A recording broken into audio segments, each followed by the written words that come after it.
अस्सलाम वालेकुम। यासीन आपके साथ हाजिर है मंडे मार्केट प्रीव्यू के हवाले से। कल यानी मंडे 15 जून स्टार्ट हो जाएगा। 15 जून तकरीबन आधा महीना आप कह लीजिएगा जून का ख़त्म हो जाएगा। और जो हालात हाज़रा और ख़बरें हमारे पास पिछले हफ्ते रहीं उसमें पाकिस्तान के हवाले से तो सबसे इम्पॉर्टेंट हमारे पास बजट रहा जो कि फ्राइडे को पेश किया गया। इससे पहले मैं आपसे ये रिक्वेस्ट ज़रूर है कि इस यूट्यूब चैनल को प्लीज़ सब्सक्राइब ज़रूर कीजिएगा, लाइक करें, शेयर करें, क्योंकि उर्दू ज़बान में थोड़ा सा कुछ आपको कुछ हालात हाज़रा और मार्केट के हवाले से कुछ चीज़ें आपको पता चल जाती हैं।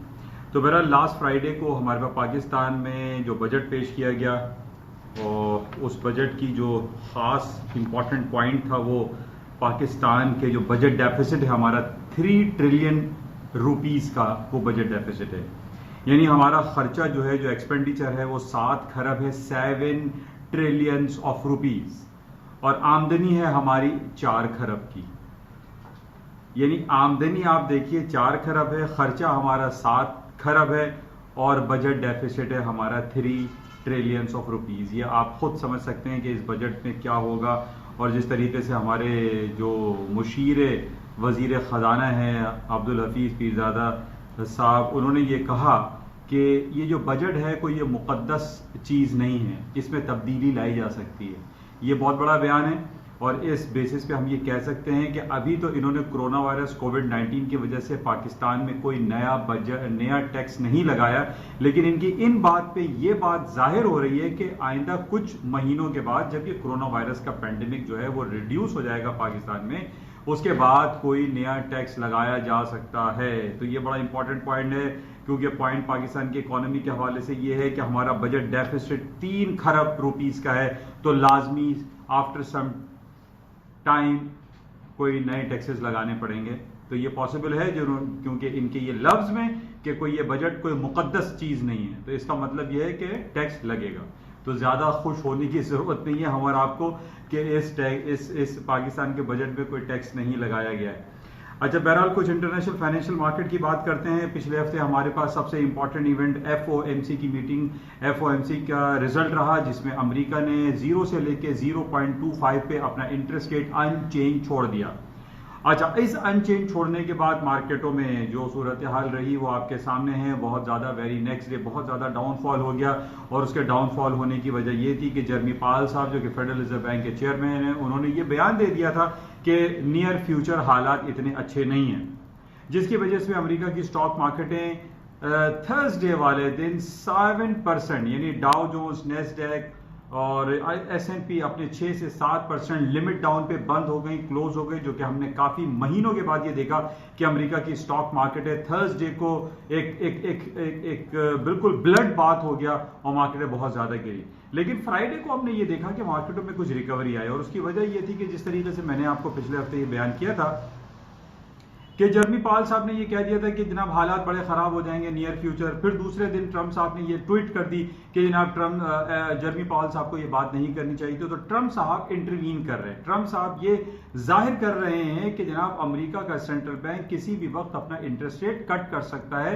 हालात खराब होने की वजह से ये किया जा सकता है, जैसे कि पिछले 2-3 महीने से कोरोना वायरस के बेसिस पे हम देख रहे हैं कि अमेरिका अपने इंटरेस्ट रेट को कट करता चला जा रहा है, या फिर वो क्वांटिटेटिव ईजिंग देख रहा है, जिसकी बेसिस पे अमेरिका की स्टॉक मार्केट उस कोलैप्स की तरफ नहीं गई जो लोग समझ रहे थे कि जनाब अमेरिका तबाह हो जाएगा, स्टॉक मार्केटें गिर जाएंगी। लेकिन वेडनेसडे को ये रिजल्ट आया FOMC का, और वेरी नेक्स्ट डे थर्सडे को मार्केट कोलैप्स कर गई, 7% डिक्लाइन कर गई, लिमिट डाउन हो गई। लेकिन फ्राइडे को हमने देखा कि मार्केटें थोड़ी सी हायर साइड पे पॉजिटिव टेरिटरी में तो नहीं, लेकिन ये कि पॉजिटिव उन तमाम लेवल से बंद हुई ऊपर की तरफ, जिन लेवल्स का मैं आपसे जिक्र करता रहा कि जो इसको हम ट्रेंड रिवर्सल की तरफ इंडिकेट कर रहे थे कि जनाब अगर डाउ जोन्स 24,800 के नीचे बंद हो जाए तो ट्रेंड रिवर्सल है, S&P 2970 से नीचे बंद हो जाए तो ट्रेंड रिवर्सल होगा डाउन साइड पे, और इसी तरीके से नेस्डैक 9570 का मैंने कुछ इंडिकेशन आपको दी थी कि इन तमाम लेवल से नीचे अगर ये स्टॉक इंडिसेस बंद हो जाते हैं तो अमेरिका में स्टॉक मार्केटों में ट्रेंड रिवर्सल आ जाएगा, मार्केटें फॉल्ट साइड पर जाना शुरू हो जाएंगी। लेकिन हमारे पास बरक्स रही सूरत हाल। अमेरिका में जो डाउ जोन्स क्लोज हुआ वो 25,540 यानी 24,800 से खासा ऊपर बंद हुआ। इसी तरीके से S&P 3035 पे बंद हुई और 9644 पे नेस्डैक क्लोज हुआ। इट मींस कि वो इंडिकेशन जो हमारे पास आ रही थी कि जनाब अमेरिका की स्टॉक मार्केट कोलैप्स कर जाएंगी, नीचे चली जाएंगी और एक फॉल डाउन शुरू हो जाएगा, ऐसा नहीं हुआ। और अमेरिका की स्टॉक मार्केटों ने जो फ्राइडे को क्लोजिंग दी वो निस्बतन बेहतर दी। और आज जो कि सैटरडे और संडे हमारे पास कोई ऐसी नेगेटिव खबर नहीं है जिस बेस पे मैं आपको ये कहूंगा नहीं जनाब आज तो बहुत गैप से मार्केट खुलने वाली है, अमेरिका की स्टॉक मार्केट कोलैप्स हो जाएंगी। नो, आज अमेरिका की जो कुछ घंटों के बाद स्टॉक इंडिसेस खुलेंगे, जो फ्यूचर्स मार्केट खुलेंगी, उसमें मार्केटें हायर साइड पे खुलती हुई दिखाई दे रही हैं। उसकी वजह यह है कि जैसे मैं हमेशा आपसे कहता हूं कि संडे को हमारे पास दो इकोनॉमीज ऐसी होती हैं जो मार्केटें खुली हुई होती हैं। एक है इसराइल की तल अवीव स्टॉक मार्केट और सऊदी अरब का तदावुल ऑल शेयर्स। ये दोनों गैप से तो खुले, डाउन साइड पे खुले, यानी सैटरडे और फ्राइडे सैटरडे यहां पे बंद होती है मार्केटें। लेकिन जो संडे को मार्केटें नीचे गैप से खुली लेकिन इनकी क्लोजिंग ऊपर की तरफ आई है। तल अवीव इसराइल की मार्केटें भी ऊपर की तरफ बंद हुई है। इसी तरह तदावुल ऑल शेयर्स जो सऊदी अरब का इंडेक्स है ये भी पॉजिटिव टेरिटरी में जाकर ऊपर ग्रीन साइड पे बंद हुआ है। तो इन बेसिस पे जो कि हम बहुत क्लोजली वॉच करते हैं, इन बेसिस पे हम ये कह सकते हैं कि स्टॉक मार्केटें जो कुछ घंटों के बाद अमेरिका और पूरी ग्लोबेक्स मार्केट खुलेंगी उसमें पॉजिटिव इंडिकेशंस आ रही हैं। अच्छा, इसी तरीके से गोल्ड की मार्केट को आप ले लीजिए कि गोल्ड की कीमतें जो बंद हुई थी वो 1730 स्पॉट पे बंद हुई थी। अच्छा, अब इसमें भी जाने का ऊपर इंडिकेशंस क्यों आ रहे हैं? क्योंकि आप देख लीजिए, जैसे कि मैं आपसे हमेशा कहता हूं कि जियो पॉलिटिकल सिचुएशन में कहां कहां गंभीर सूरत हाल रही। सिर्फ अफगानिस्तान में 18 लोग कत्ल कर दिए जाते हैं 2 दिन कबल। इसी तरीके से लेबनान में एंटी गवर्नमेंट प्रोटेस्ट हो रहा है, वहां भी हालात सही नहीं है। सीरिया में हालात सही नहीं है। यमन और सऊदी अरब का हालात आपको पता है, वहां आए दिन लोगों को मार दिया जाता है। और इसी तरीके से सबसे इंपॉर्टेंट जो है, जिस तरीके से मैं आपसे काफी अरसे से ये बयान कर रहा हूं कि अमेरिका में बहुत ज्यादा इंडिकेशंस ये आ रही हैं, कभी इम्कानात हैं कि अमेरिका अपना इंटरेस्ट रेट सूनर और लेटर मजीद डिक्लाइन कर देगा, नेगेटिव टेरिटरी में ले आएगा। बिल्कुल वैसे ही जिस तरीके से जापान में नेगेटिव है, स्विट्जरलैंड में नेगेटिव है, यूरोपियन सेंट्रल बैंक में नेगेटिव है। इनके बेसिस पे अमेरिका भी एक बड़ी इकोनॉमी है और इन यानी यूरोपियन सेंट्रल बैंक के साथ अमेरिका भी अपना इंटरेस्ट रेट कट करने की जो है वो काफी राइट्स को रिजर्व रखता है और ये कट हो सकता है क्योंकि ट्रंप साहब की इंडिकेशंस कह लीजिए, ट्रंप साहब का जो इन्फोर्समेंट है, ट्रंप साहब का जो इंटरवेंशन है वो बहुत ज्यादा है। अमेरिका सूनर और लेटर अपना इंटरेस्ट रेट कट कर सकता है, जिस बेसिस पे हम ये कह सकते हैं कि सोने की कीमतों में भी इजाफा हो सकता है और इसी तरीके से स्टॉक मार्केटें सस्टेन कर गई हैं, ऊपर की तरफ जा सकती हैं। तो ये इंपॉर्टेंट इंडिकेशन है, इसको आप जहन में रखें। अच्छा, अब दूसरी बात कर लेते हैं कि बीजिंग में दोबारा से कोरोना वायरस के सेकंड वेव की बातें बहुत ज्यादा हो रही हैं, लेकिन बहरहाल ये कोरोना वायरस और ये पैंडेमिक और ये कोविड-19 के हवाले से जो बातें हैं ये सैचुरेट हो चुकी हैं, ये डिस्काउंट हो चुकी हैं। अब इन बेसिस पे हम ये नहीं कह सकते जनाब कोविड आ गया, कोरोना वायरस आ गया, मार्केट क्रैश कर जाएंगी, ऐसा नहीं हो रहा है। अब ये खबरें हो गई हैं पुरानी। अब ये बीजिंग में हो, चाहे वुहान सिटी में हो या न्यूयॉर्क में हो या अमेरिका या यूरोप की किसी कंट्री में हो, कोरोना वायरस का चाहे सेकेंड वेव हो या थर्ड वेव हो, अब उसकी वो इंपॉर्टेंस, वो इंटेंसिटी नहीं है मार्केटों में जो आज से 2 से 3 महीने पहले थी। तो इस वजह से हम इन बेस पे ये नहीं कह सकते कि स्टॉक मार्केटें अब डाउन साइड पे हो जाएंगी, क्योंकि दूसरी तरफ ठीक है बीजिंग में अभी दोबारा second wave of corona virus की बात हो रही है, लेकिन हमारे पास जो खबरें आ रही है Britain, France, Germany, Australia, New Zealand, इन तमाम जगहों पर कोरोना वायरस के हवाले से सोशल डिस्टेंसिंग को रिलीफ दिया जा रहा है, ईजिंग दी जा रही है और न्यू यानी रीओपन की बात की जा रही है। इस वजह से हालात मजीद बेहतरी की तरफ नजर आ रहे हैं। और इसी के साथ साथ जब हम रीओपनिंग की बात करते हैं तो क्रूड ऑयल की मार्केटें भी हायर साइड पे जा सकती हैं।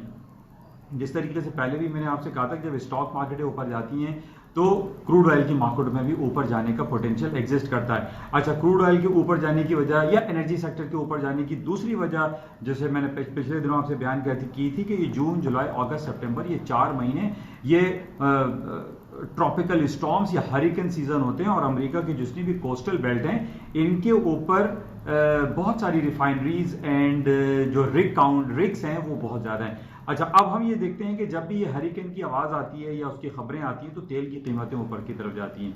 अच्छा, यानी अब स्टॉक के साथ हम ये देख सकते हैं कि जो ऑयल जो कि 3650 पे बंद हुआ था, मार्केटों में पोटेंशियल एग्जिस्ट करता है, ऑयल की कीमतों में इजाफा हो सकता है, यानी तेल भी ऊपर जा सकता है, गोल्ड की कीमतों में भी इजाफा दिखाई देता है और स्टॉक मार्केट भी ऊपर की जानिब इसकी इंडिकेशंस आ रही हैं।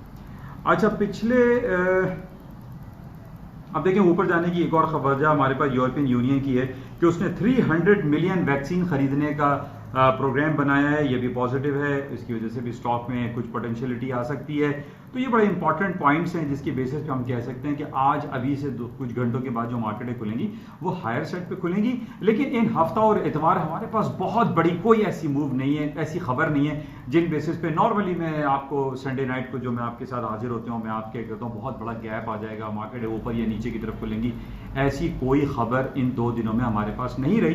बहरहाल जो जॉर्ज फ्लॉयड की हलाकत के हवाले से पूरी दुनिया में जो प्रोटेस्ट का सिलसिला जारी है वो पूरी दुनिया में अभी भी जारी है। और एक खबर और आई है कि एक और ब्लैक मैन को वाइट पुलिस वाले ने मार दिया है और वो एटलांटा की खबर है और वहाँ एटलांटा के जो पुलिस चीफ है उन्होंने रिजाइन भी किया। ये बड़ा खुशाइन बात है कि उन्होंने फौरन रिजाइन कर दिया कि उनके अंडर में रहते हुए एक पुलिस ने एक ब्लैक मैन को फिर मार दिया है। तो ये बड़ी इंपॉर्टेंट खबरें थी जिसकी वजह से हम ये कह सकते हैं कि मार्केट में बहुत बड़ा गैप तो नहीं, मतलब हालात नॉर्मल खुलेंगे और मार्केटें अपने रेंजेस में खुलेंगी, लेकिन हायर साइड पे जाने का पोटेंशियल एग्जिस्ट करता है। इंशाल्लाह सुबह मॉर्निंग ब्रीफिंग में आपके साथ दोबारा हाजिर होंगे और देखेंगे कि आज सुबह अर्ली मॉर्निंग जो मार्केटें खुलेंगी किन लेवल्स पे खुलती हैं और मार्केट में मजीद और क्या खबरें रहेंगी। इंशाल्लाह राब्ते में रहेंगे। Thank you.